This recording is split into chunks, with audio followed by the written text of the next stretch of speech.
Fat girl was thrown into snake pit by her own family. Mountain man rescued her and made her empress of the wilderness. Throw her in. Let the snakes finish what we started. The command came from Aldrich Blackthorn, a man of ruthless ambition and cold blood. His daughter, Isadora Izzy Blackthorn, had been branded a disgrace her entire life. At 26, weighing over 320 pounds, she had endured the sharpest cruelty not from strangers, but from her own family. Now, under the blazing sun of Rattlesnake Canyon, she lay unconscious at the bottom of a pit, crawling with venomous rattlers. Her stepmother Vivian clutched her lace parasol as though watching a show, while her half-brothers Marcus and Theodore sneered from the rim of the pit. "She'll be gone in an hour," Vivian smirked, "and so will that inconvenient inheritance." The Blackthorns had discovered the truth. Izzy's late grandmother had left her the entirety of the family fortune. Rather than let her claim it, they chose murder. To them, Izzy was nothing but a fat, shameful burden, better erased from existence. The rattles hissed, tails buzzing like a death song. The crowd of onlookers, miners, drifters, and townsfolk stood frozen, unwilling to interfere with the powerful Blackthorn clan. Izzy stirred, eyes fluttering open, terror flooding her face as she realized where she was. And then an arrow whistled from the cliffs.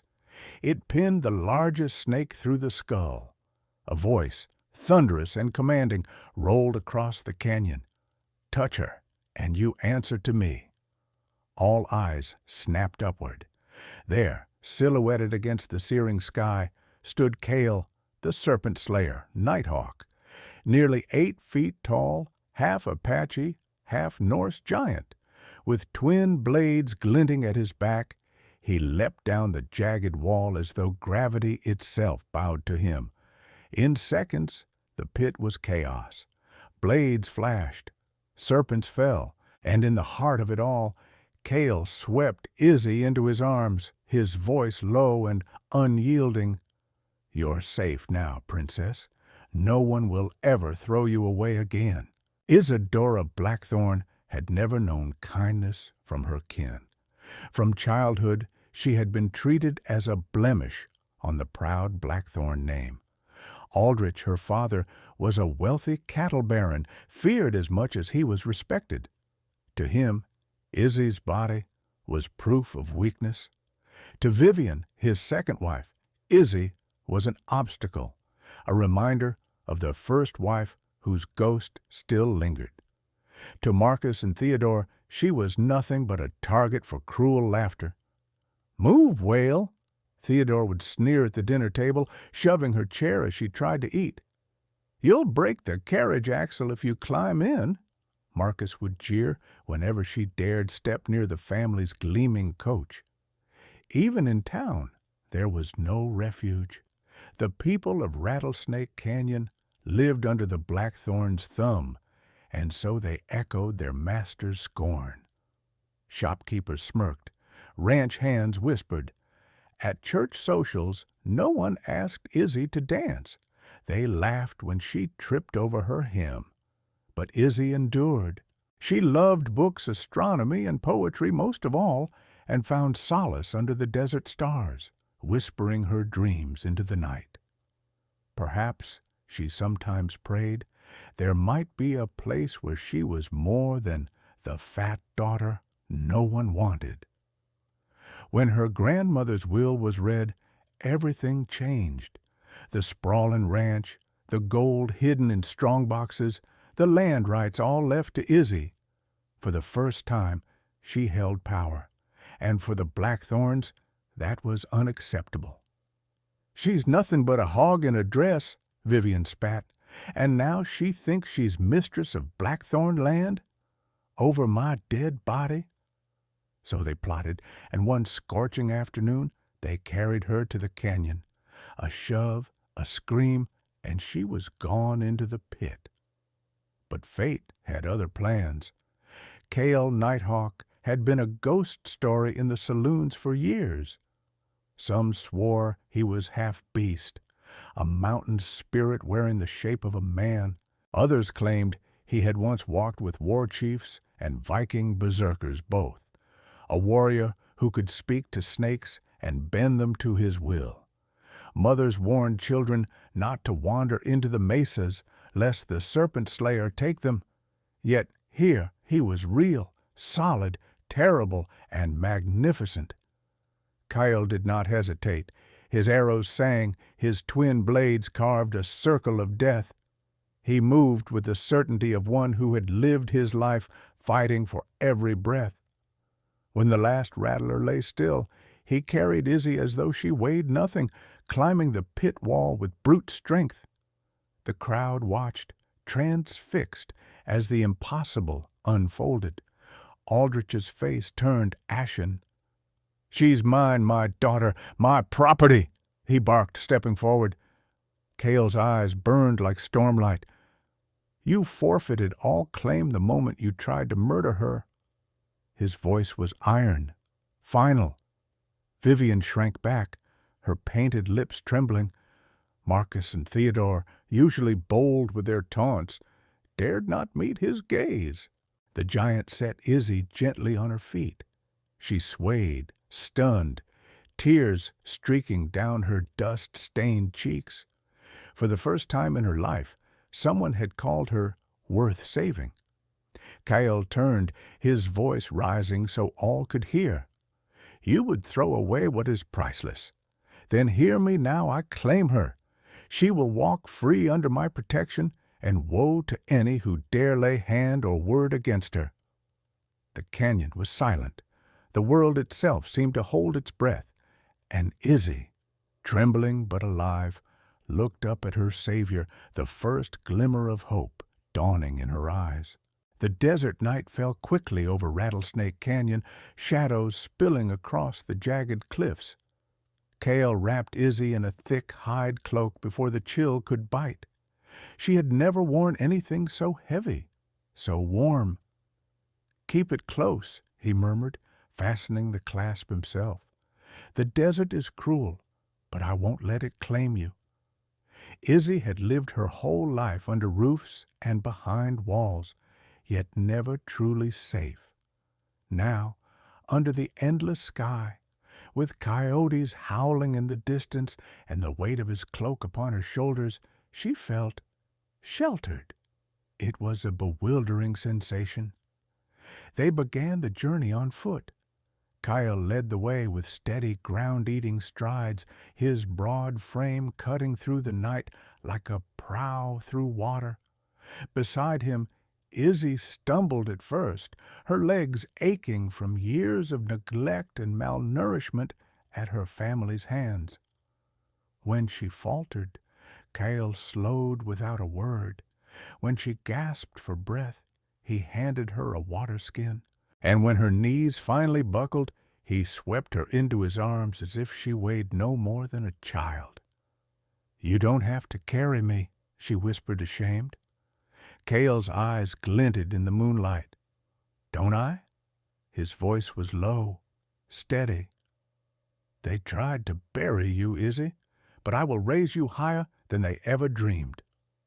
The desert gave way to canyons, canyons to forests of cactus, and finally to hidden ravines no map had ever charted. By day, the sun scorched their backs. By night, the cold gnawed at their bones. Yet Kyle always seemed prepared, pulling firewood from caches he had left long ago, conjuring meals from roots, dried meat, and herbs he gathered with precision. Izzy had never tasted food so carefully prepared. Each bite was seasoned, balanced, nourishing. When she asked how he knew so much, Kale only shrugged. "Years alone, I learned to make the earth feed me. Now it will feed you too." There were moments she dared to speak of her pain of the names, the mockery, the way her own mother had sold her dignity piece by piece. Kyle listened without interruption, his silence heavy, but not cold. When she finished, expecting judgment, he said only, "They broke you because they feared you. But broken things are sharper than whole ones, and I would not fear to place a blade in your hand." At night, Izzy would lie near the fire while Cale sat watch, sharpening his blades or staring into the dark as though he could see what others could not. His presence was a wall between her and the wilderness. No rattle of snake or rustle of coyote dared breach their circle. On the third night, as they camped beside a silver stream, Izzy woke to find him draping another blanket over her. She caught his wrist. "Why are you doing this?" Her voice cracked. "I've never been worth the trouble to anyone." Kyle crouched, his gaze level with hers. The firelight made his features harsh, but his voice was soft. "Because you are worth more than all of them combined, and because no one should face the dark alone." Tears welled in her eyes, but for the first time they weren't of shame. They were of something terrifying and new, the dawning of belief. By the end of the week, the desert gave way to towering cliffs, their red faces glowing in the setting sun. Kyle stopped, gesturing toward a narrow cleft almost invisible to the untrained eye. "Beyond here," he said, "lies my world, the Serpentine Valley. No map marks it. No enemy has ever left it alive." Izzy's heart pounded. A week ago, she had been thrown away like refuse. Now she stood on the threshold of a secret kingdom, led by a man who called her priceless. Kyle extended his hand. "Come, Izzy. The world they denied you ends here. The life you deserve begins now." She hesitated only a breath before placing her hand in his, and together they stepped into the unknown. The narrow cleft opened suddenly into a world unlike anything Izzy had ever seen. The Serpentine Valley stretched wide beneath the dawn, ringed by towering cliffs that protected it like a natural fortress. Lush greenery covered the canyon floor, fields of corn and beans, orchards heavy with fruit, and streams glimmering like silver ribbons, all of it impossible, hidden in the heart of a desert that outsiders believed barren. "This is where I live," Cale said simply. Izzy blinked in disbelief. She had been raised among wealth and power, yet nothing compared to this. It wasn't just survival, it was civilization carved from wilderness. At the valley's center rose a great citadel of stone, carved directly into the cliffs. Its walls shimmered with veins of quartz and obsidian. Bridges of rope and wood connected towers sculpted to resemble coiled serpents. Strange, hauntingly beautiful carvings lined every archway, serpents twined with stars, suns flanked by scaled wings. When they reached the citadel gates, Cale paused and bowed his head to her, a gesture as solemn as it was unexpected. "Welcome, Izzy Blackthorn," he said. "From this moment, this is your home." She swallowed hard, her throat tight. Home. The word had never meant anything but cruelty and rejection, yet here, from this man's lips, it felt like a promise. Inside, the citadel pulsed with life. Cale had built more than a fortress, he had created a thriving society. There were gardens fed by underground aqueducts, workshops where artisans shaped stone and metal, and great halls lined with furs and banners. Dozens of people moved quietly through the chambers, men and women Kyle had rescued from the cruelty of the outside world, runaways, outcasts, widows, even children no one had wanted.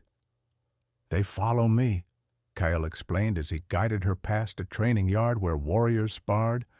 "But they are not servants. They are my kin now, and from today, yours as well." Izzy's chest tightened. Her whole life, she had been the unwanted one. Now strangers bowed their heads respectfully as she passed, as if she were already a queen. Her chambers stunned her further, a vast room with windows cut into the rock to let in sunlight, draped in silks of crimson and gold. A bed large enough for her body, carved from cedar and piled with furs. A bathing pool fed by hot springs, steam curling in the air like breath from the earth itself. No one has ever, her voice broke as she ran her hand over the polished wood of the bed frame, no one has ever thought of what I might need. Cale's eyes softened. Then they were fools. Comfort is not a luxury, it is dignity, and you will have both.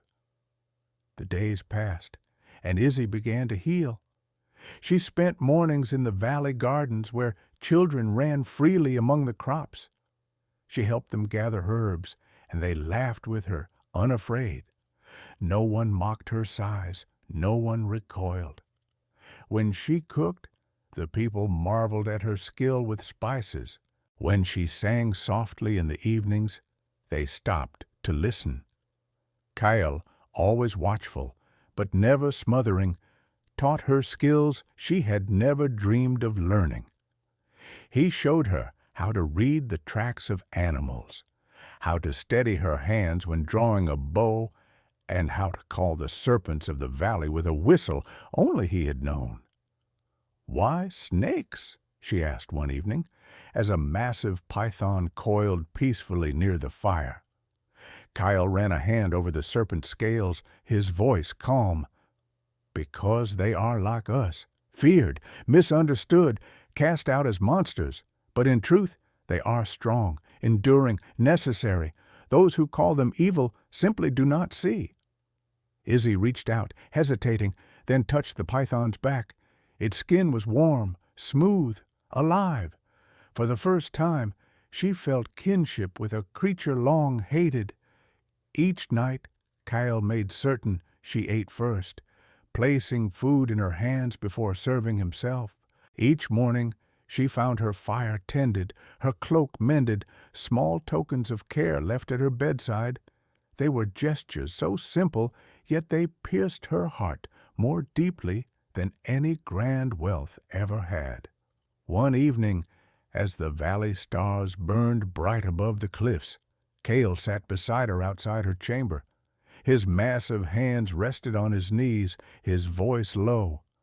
"You think yourself unworthy," he said, not as a question, but a truth. "I see it in your eyes when you catch your reflection." Izzy's breath caught. Tears pricked hot. "All my life I was told I was less, too fat, too clumsy, too ugly to be wanted, even by my own mother." Cale turned to her, his gaze fierce yet tender. "Listen to me, Izzy Blackthorn. They threw you to die because they knew what you could become if you ever learned the truth. You are not less, you are more, and you are mine if you'll have me." Her heart thundered. She had never been offered anything but ridicule. Now, this man, the serpent slayer, the lord of an empire, offered not pity, but partnership. She could not yet speak the answer, but when Cale's hand brushed hers in the starlight, she did not pull away.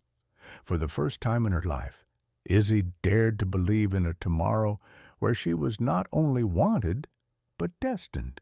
The weeks in the Serpentine Valley flowed like a dream.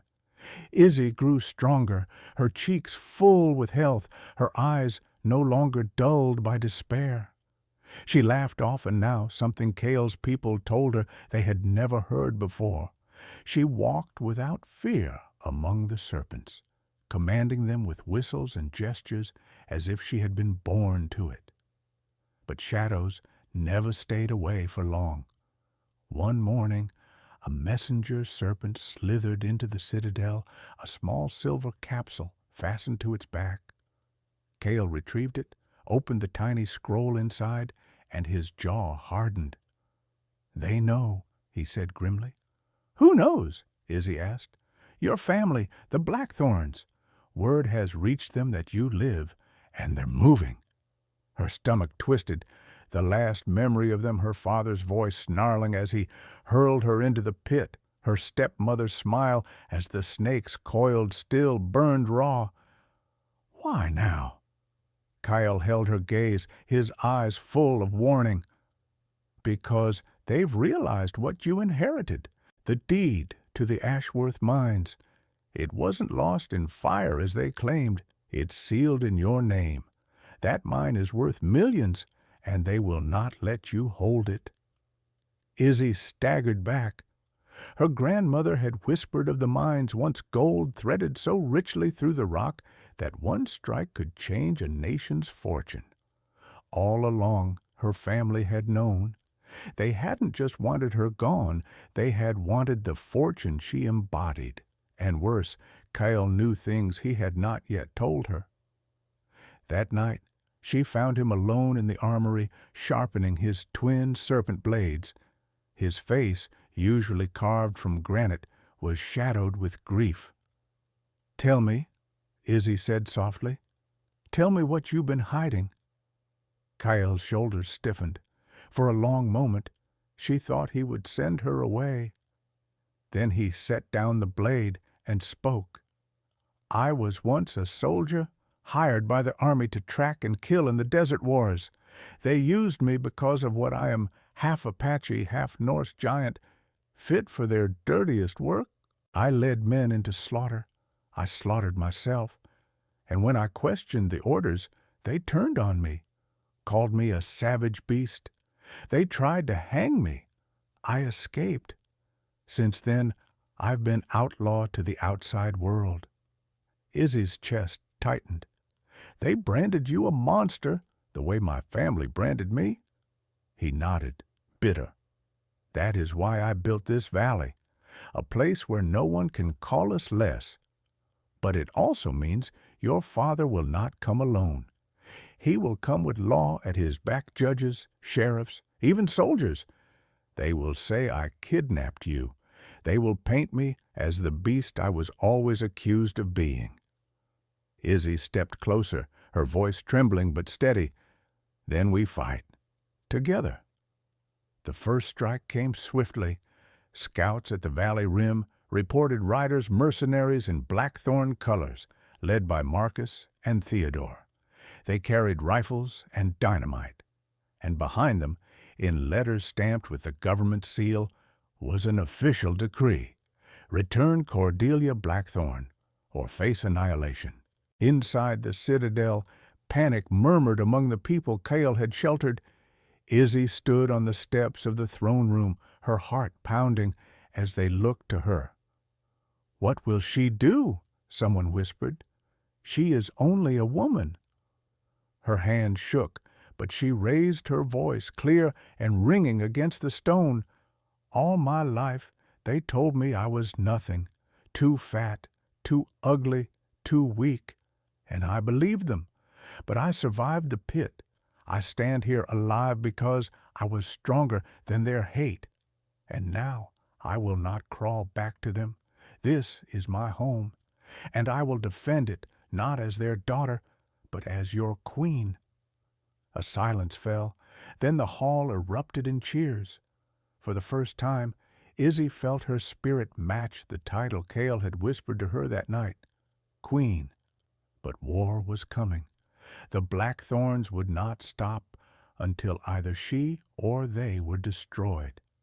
And beyond the family feud, the law itself threatened to brand Kale an outlaw forever if he dared defy them. As the fires of the forge roared and serpents coiled restlessly in their pits, Izzy knew the days of peace had ended. What came next would decide not just her life, but the survival of an empire born in the desert. The night before battle, the Serpentine Valley glowed with torchlight. Serpents hissed in their burrows, restless, as if sensing the blood that would soon be spilled. Izzy lay awake, staring at the carved ceiling above her, every heartbeat louder than the next. She was no longer the broken girl left in a snake pit. But was she truly ready to face the very people who had tried to erase her? At dawn, the canyon trembled with the thunder of hooves. Dust clouds rose as Aldrich Blackthorn rode at the head of 200 armed men. Marcus and Theodore flanked him, their rifles gleaming, while Vivian sat smugly in a carriage draped with white flags of parley. Behind them trailed soldiers wearing government insignia, their orders clear: retrieve the girl, kill the outlaw. Kyle stood at the canyon's mouth, a wall of muscle and steel. His twin blades glinted under the rising sun, his eyes narrowed into icy points. At his side, Izzy stepped forward in armor made from polished serpent scale, her hair braided with silver threads. Her presence alone sent a ripple of whispers through the enemy ranks. Aldrich raised his voice, cold as stone. "Daughter, you will return with us. Come quietly, and perhaps we'll spare that savage who has bewitched you." Izzy's chest tightened, but she did not falter. "You threw me away like garbage. You called me a monster, a disgrace. You left me to die, and now you dare call me daughter?" Her voice carried, sharp and unyielding. "I am no Blackthorn any more. I am queen of this valley, and I will never belong to you again."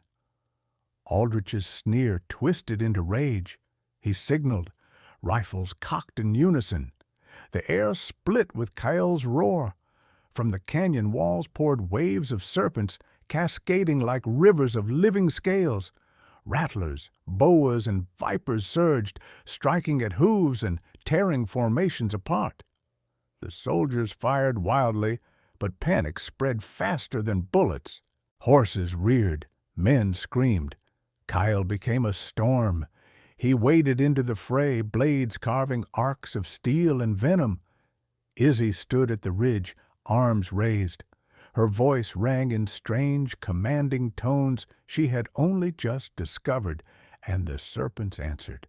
Entire squadrons broke under the onslaught as walls of snakes swarmed around her command. Marcus charged with dynamite, but a strike of vipers coiled his arm and dragged him screaming into the dust. Theodore fell under Cale's sword, eyes wide in terror. At last, Aldrich faced them, revolver trembling in his hand. He looked at Izzy, his daughter, the child he had despised, and for the first time, fear cracked his mask. "You're no queen," he spat. "You're just a fat wretched—" A cobra hissed at his feet, fangs bared, waiting for her signal. Izzy's hand trembled, but her voice cut steady as steel. "No, father, I am more than you ever allowed me to be, and that is why you've already lost." The cobra struck. Aldrich's scream echoed as he collapsed, paralyzed but alive, condemned not to die, but to face the justice of the very daughter he had tried to erase. The battlefield fell silent. The serpents coiled back at Izzy's command. The sun broke over the ridge, bathing her in light as Cale strode to her side. He took her hand, bloodied yet steady, and raised it high, and the valley roared, "Long live the Queen!" That night, the Serpentine Valley burned with the glow of victory fires. The people sang, drums echoed against the canyon walls, and the serpents coiled peacefully in their burrows, as if celebrating their queen's triumph. But Izzy stood on the terrace of the stone citadel, her gaze fixed beyond the valley. Kyle joined her silently, resting one massive hand over hers. "You did it," he said simply. His voice, so often thunder, was now gentle rain. "We did it," she corrected, leaning against him. For the first time in her life, she spoke not as a victim, not even as a survivor, but as a woman who had claimed her throne. "They can never throw me away again." Below them, Aldrich and Vivian sat imprisoned, their power stripped, their empire gone. Izzy felt no triumph in their downfall, only a weary ache. Justice had been served, but wounds that deep never fully healed. She looked up at Cale. "Do you think the world will ever accept us? A queen who was once a girl they mocked, and a man they call outlaw?" Kyle studied her face in the torchlight, then shook his head slowly. "The world doesn't need to accept us, Izzy. All that matters is that we accept ourselves." Her eyes stung. She had never heard words that felt so much like home. He drew her into his arms, and together they watched the stars blaze across the desert sky, serpents weaving patterns in the sand below like living constellations. "Then this is home," Izzy whispered, "if you'll have me." Cale kissed her forehead, his answer a vow carried on the night wind. And though the valley slept safe, the question lingered like an ember. Could their love endure not just the enemies they had crushed, but the endless judgment of the world beyond their hidden kingdom? Every time I share these stories, I'm reminded that love is not about perfection, appearances, or what others say we deserve. It's about finding someone who sees your worth when the world turns away. Izzy's journey is not just hers. It belongs to anyone who has ever been underestimated, mocked, or cast aside. Now, I want to hear from you. Where in the world are you listening from? Do you still believe in love that defies every obstacle? Leave your thoughts below, because if you do, the next story will be waiting just for you.